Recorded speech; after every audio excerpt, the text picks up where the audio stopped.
Hi,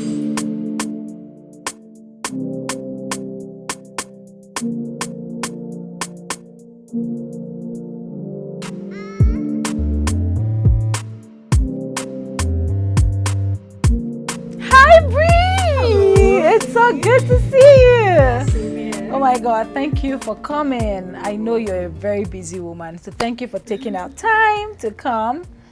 So welcome to the Unmask Your Beauty series show. So we bumped things up a bit this year with this season. Normally I will do this over makeup, but now we want Unmask Your Beauty to stand on its own. So tell us, Brenda, who is Brenda? Okay, who is Brenda? Okay, I would say my name is Brenda Ebedi, as you know, Brenda Ngozi Chukwuka Ebedi. Ngozi Chukwuka meaning God's blessing is the greatest. You had to put in your Igbo heritage. You had to slot that in. It's very important. That's my strength. Yeah. Okay, I'm a mother of 3 awesome boys, a wife to a loving and supportive husband, an entrepreneur with a burning desire to make an impact in the world. Love it. I love to call myself a blooming rose. So that's me in short. Blooming Rose. So Yeah. how did you come about that name, Blooming Rose? Well, it's just I realized some months back, I just kept hearing it. I don't know. It was just there, and I decided to really think deep. What I'm always saying to myself, I'm a blooming rose. And think about the rose. Before you get to the, like I said, the blooming flower, you have the thorns on it. And for me, the thorns signify my journey, challenges, you know, life's ups and downs generally, you know. So when you're able to go through that process, at the end of the day, you're more or less blessed, or you get this reward of peace, beauty, which is, and what I would say, what I'll call the awesome fragrance of the rose, you know. So I really think it aligns with who I am, and sometimes I use it to remind myself, take things easy. I love You're a it. blooming rose. I love it. At the end of the day, you get a reward, you know. I love it. I love that illustration because it is like your own personal affirmation, right? So, Brenda, I believe that every woman or everybody gets to a point, or most people hopefully gets to a point in their lives where, you know, they awaken into a new possibility. They just awaken into the fact that there is more for their lives, right? So has that ever happened to you, and was there a point when that happened to you, and how would you describe an awakening situation for you? Okay, that's a nice answer. For me, I would say my journey of the awakening, because it's not really something that happens at once. No. It's a process. For me, it started in 2015. Back in 2015, after I stint with my cake business, you know, I started to yearn for more. That business made me yearn for so much more, and I started to pray. I prayed fervently for direction, you know, in what business to do with respect to healthy eating, right? And few months after this, I got that direction I was seeking, and I got that direction, and fine, I would have loved to say that I hit the ground running, but that didn't happen, right? Because of two things. I was pregnant at the time, and I needed to understand the business I was called to do. I needed to understand the history, what it was all about and all that. So I did a lot of research at that time. I did a research on the science behind dehydrating. I was doing researches on poor nutrition for kids, because in the process of researching, I discovered this alarming rate of diabetes and obesity for children and youths. So this also informed this inspiration, this drive to actually create something that will add value in the long run. Yeah, that has always been my drive. So while at this, I had my kid. We relocated to Canada, And so we had to settle in, right? Coming to a new place, we had to understand the environment and all of that. So everything took a back seat. So in 2019, I registered with CIWA for an office admin program. Okay. So while my internship at Brenda, the reawakening came a full circle. I started wanting more again. I was asking, isn't there more to me? I know I had so much in me. I had so much to give to the world. I don't think I'm doing what I'm supposed to do. So it now came a full circle. Just as I was ending my internship program, I signed up for Momentum Self-Entrepreneurship Program. In fact, getting into it was nothing short of a miracle. That's a different story. And so that is the story of the birth of Paxile Foods, which is the passion I've always had to help people, kids and adults alike, to improve their nutrition, improve their healthy eating habits through snacking and every other thing. Yeah, so that's basically. And I love the part where you said, you started asking yourself, there is more. I believe that when a woman gets to that point in their lives, when they start to ask, there is more, that is the point of awakening, and we need to sit down and introspect. Where is this more? What is this more? So I really, really love your journey. Thank you for sharing that. And for people that are watching as well, you know, when you get to that point where you're asking, there is more, that is a very, very powerful state to be in. And you need to really sit down, connect to your source and ask him, ask God, what is this more? Where is this more? What do you want me to do? And it starts to give you the direction. Yeah, sure. Love it. Thank you so much. So you said, based on your compelling vision, you have created Paxile Foods. And Paxile Foods is not just a snack, right? It is a healthy snack option. So tell us the process. Tell us what Paxile Food is itself. Okay, Paxile Foods. Yeah, sorry, Paxile Foods. Yeah, okay. Actually, what's the story behind the name? Okay. Yes, I think I would really like to know that. Paxile Foods, the Mark 4 verse 39, that says, peace be still, right? So I have a backstory of some challenges at some point in my family life where I needed to sit still and let God be. So it's one of my favorite verses in the Bible. So peace be still, Paxile is actually peace be still in Latin. Pax is peace, sile is still. So that's where the name came from. So for me, this business also came at a point where I was seeking God's face in my situation at the moment, in my family situation. So it's all tied in together. So Paxile, that's Paxile Foods for you. So Paxile Foods is a healthy food company. We're a processing company. We are focused on processing dried fruits without added sugars or preservatives, because you have dried fruits really in the stores, but most of the dried fruits have all sorts of sugars, have all sorts of preservatives, which are unhealthy and also harmful to the health. So Paxile is actually focused on that, producing more of this food, or fruits rather. We have the dried fruits, we have dried pineapples, dried apple chips.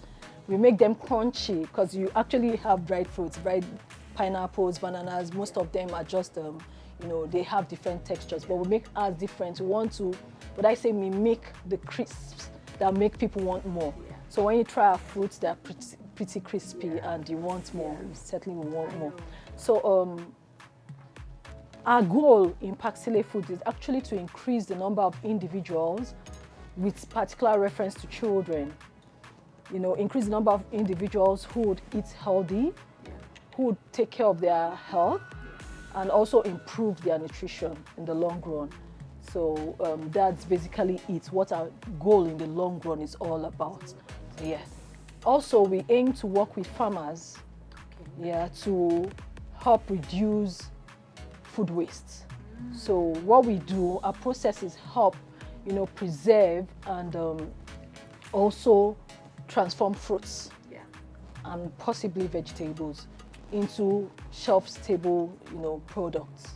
So that's in a nutshell That's what Okay. we're all about. I love it because even on a daily basis, I know the like amount of number of fruits that we throw out in the house, and I know this happens in every family because they're just like, oh, this banana is spoiled, throw a bunch away, orange spoiled, throw it away. So if you have a solution to still maintain, you know, the quality of what I'm putting inside my body, and maybe I even get better quality from the dried fruits, without sugar. I mean, why not? And it tastes like crisps. Why not? Why not? If not, Of course. wow! I love it. Well done.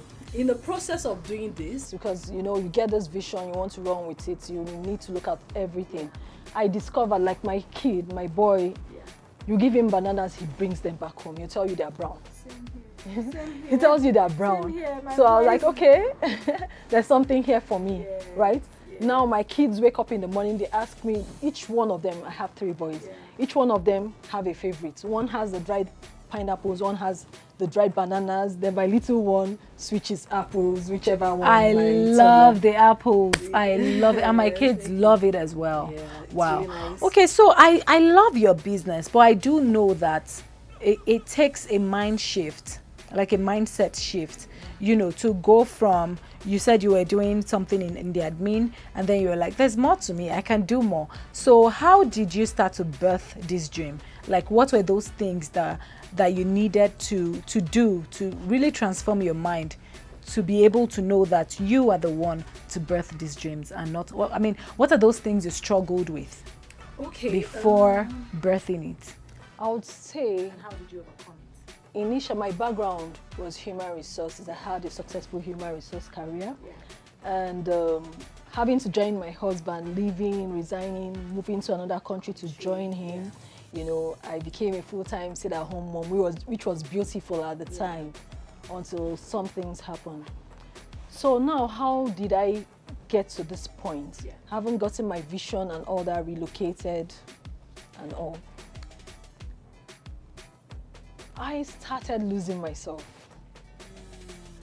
I stopped recognizing who I was. I was this independent, also career flying lady, and suddenly I looked back and who really am I, right? This became a real struggle. And I started to pray, which is the only thing I know how to do really.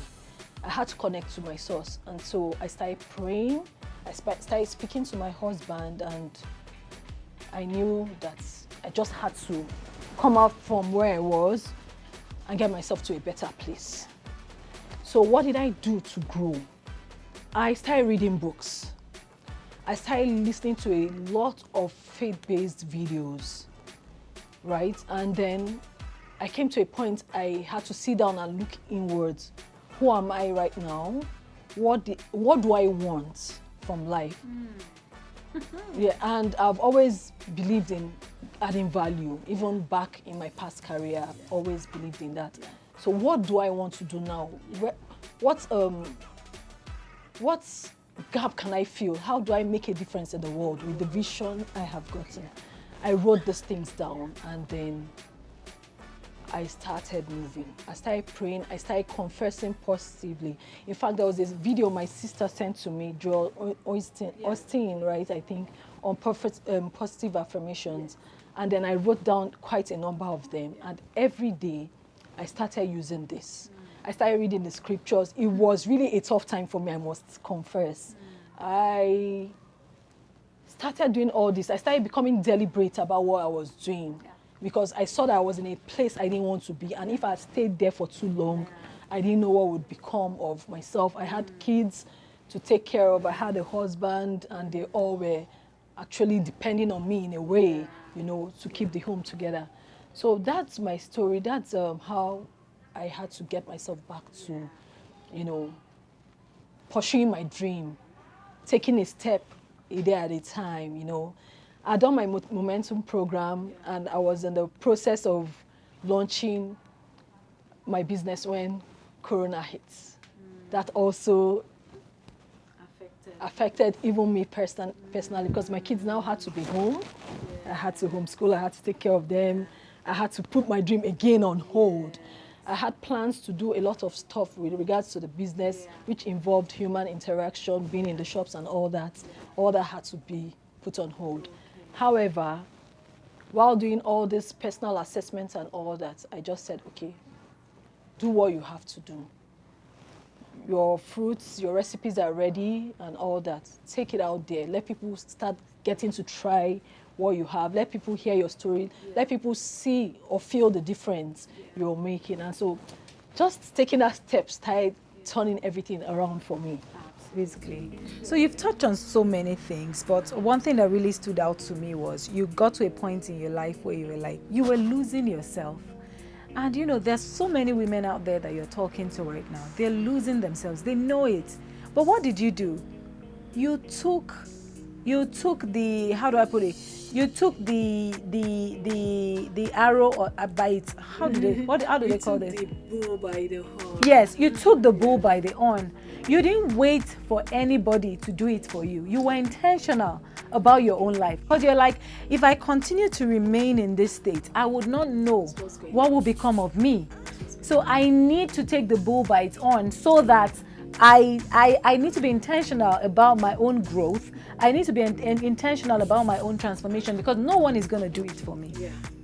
And you started reading books, you started listening to the right things, you started, saying these affirmations. They are powerful. They are powerful. They work.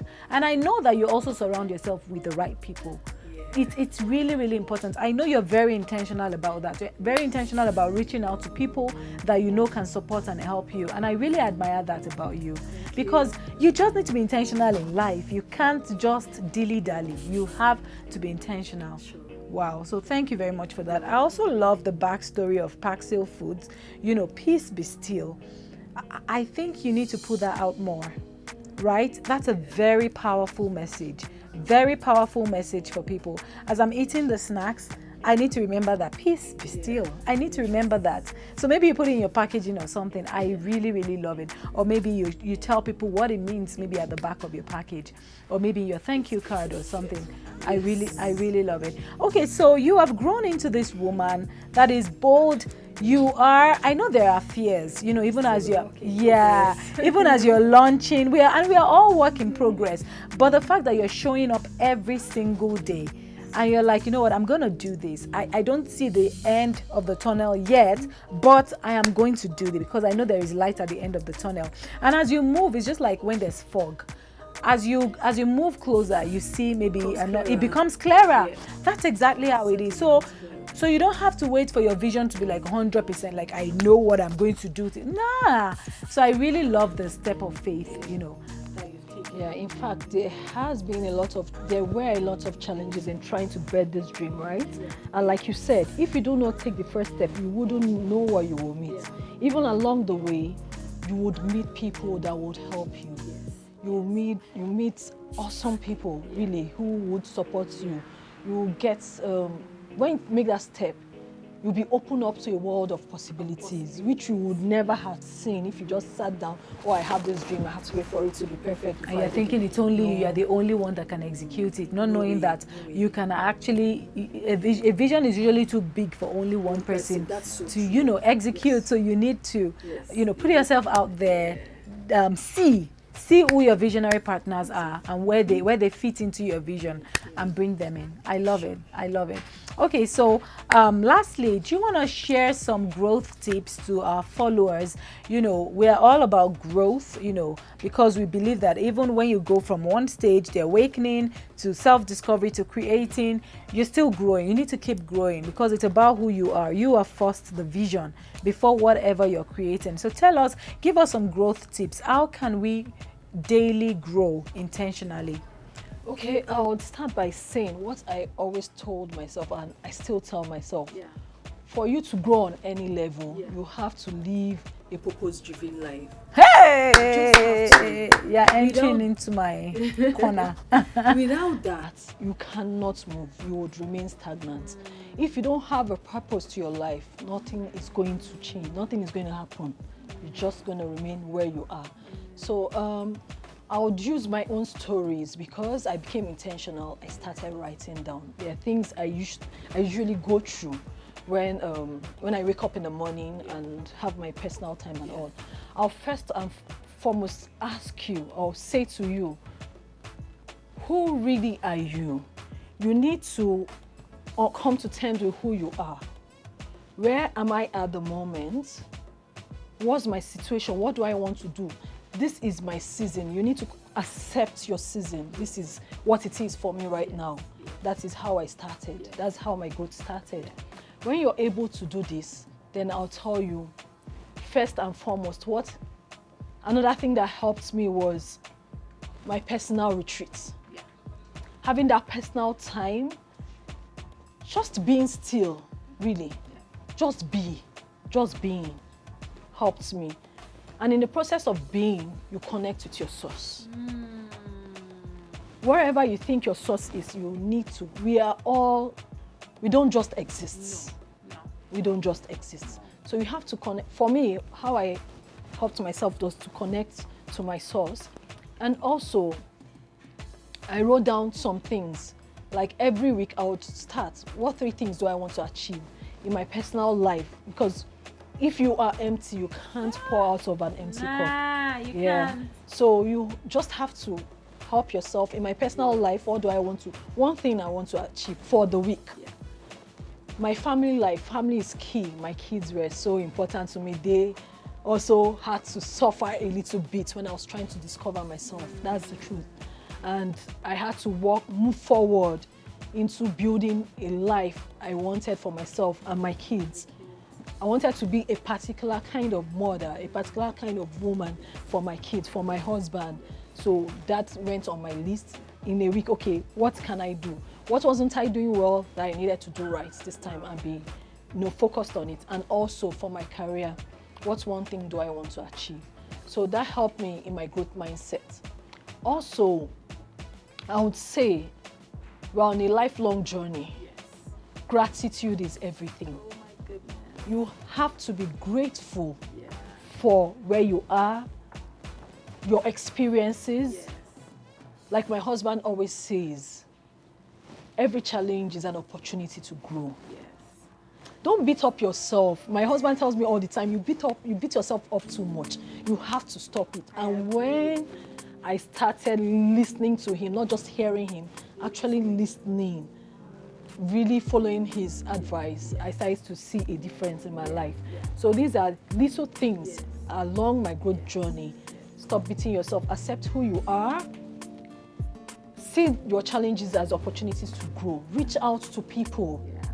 I've met wonderful people like you, quite a number of people. There's Gina.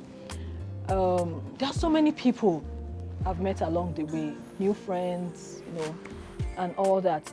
They help me. Reach out to people you trust, professionals if need be. Don't be too shy to speak up. When you have struggles, it helps. If you're struggling out there, please speak to someone, reach out to people. Don't just sit down there, because wherever it is will eat you up. And then whatever it is you're going through, don't think you're the only one going through it. There are people going through it. So you need to speak to someone trusted. I agree with you. And one thing you really touched on that I feel a lot of people don't get is the power in gratitude. Because what happens is you might be thinking, oh, this is the worst situation of my life. What is there to be thankful for?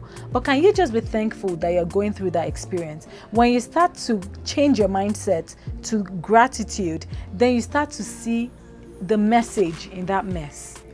You start to see the gold in whatever you're going through. But if you're not grateful, you can't see it. You just can't. So it's such a powerful concept, and I just hope that people would get it. But thank you very much for all the nuggets of wisdom you've shared today. It's powerful, it's amazing, and I know that there's so many people out there that will connect to your story, your brand, and everything that you represent. It's so good to know you, and it's so good to have you on the show. Thank you very much. So till our next show, guys, stay beautiful.